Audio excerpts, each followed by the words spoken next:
Baby powder সংক্রান্ত ৬৯,০০০ মামলা নিষ্পত্তির জন্য $৫৫০ কোটি দেওয়ার প্রস্তাব দিয়েছে জনসন অ্যান্ড জনসন কোম্পানি। এসব মামলার অভিযোগে বলা হয়, জনসন অ্যান্ড জনসন কোম্পানির বেবি পাউডার ও ট্যালকম যুক্ত অন্যান্য পণ্য ব্যবহারে ক্যান্সারের ঝুঁকি থাকে। এসব অভিযোগ অস্বীকার করে তাদের বহুল ব্যবহৃত বেবি পাউডারের ফর্মুলায়ও পরিবর্তন এনেছে কোম্পানিটি।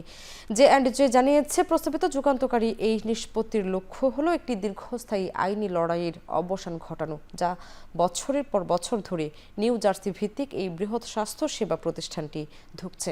এক দশকের আইনি লড়াইয়ের মধ্যে এটিকে সবচেয়ে ভালো সমাধান মনে করছে তারা। ২০২০ সালে বাজারে বেবি পাউডার বিক্রি বন্ধ করে দেয় জনসন অ্যান্ড জনসন।